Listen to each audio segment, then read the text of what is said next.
कश्मीर के हजरत बल दरगाह में एक ऐसा कदम उठाया गया जिसने पूरे भारत के सम्मान पे चोट किया है। भारत का राष्ट्रीय प्रतीक अशोक स्तंभ को तोड़ दिया गया और वजह क्या बताया गया? सिर्फ मूर्ति पूजा।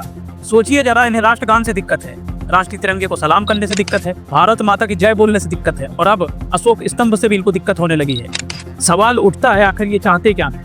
इनको भारत का पैसा चाहिए, भारत की स्कीम चाहिए, भारत का मुफ्त राशन चाहिए, भारत का पासपोर्ट चाहिए, पर भारत के कोई भी राष्ट्रीय प्रतीक इनको नहीं चाहिए। याद रखिए, अशोक स्तंभ सिर्फ दरगाह में नहीं था।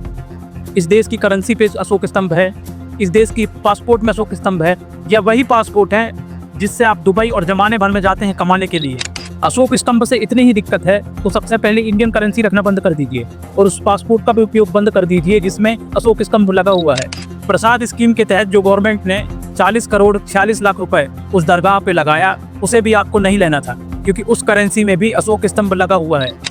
असल सच्चाई ये है कि तथाकथित मुसलमान मजहब के आड़ पे भारत विरोधी मानसिकता फैलाते हैं। संविधान में यह साफ लिखा गया है, provision of national honour act 1971 ये साफ कहता है कि राष्ट्रीय प्रतीक का अपमान जुर्म है, इसके लिए 3 साल की जेल और जुर्माना दोनों हो सकता है। और यह वही हजरत बल दरगाह है जहाँ प्रॉफिट मोहम्मद की बाल चोरी की घटना हुई थी, जिसके बाद दंगे भड़के और लाखों हिंदुओं को अपना घर छोड़कर भागना पड़ा था।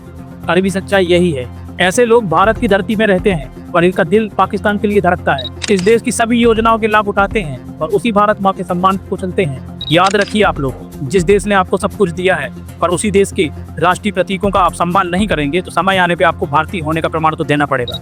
किसी का धर्म और मजहब बाद में आता है, सबसे पहले राष्ट्र आता है, और जो इस राष्ट्र का सम्मान नहीं करता है वो कभी भी इस राष्ट्र का या हमारा नहीं हो सकता। हमारे राष्ट्रीय चिन्ह का अपमान के बारे में आप क्या सोचते हैं मुझे कमेंट में जरूर बताइएगा। चैनल को सब्सक्राइब कर लीजिए। मिलते हैं नेक्स्ट वीडियो पर। जय हिंद।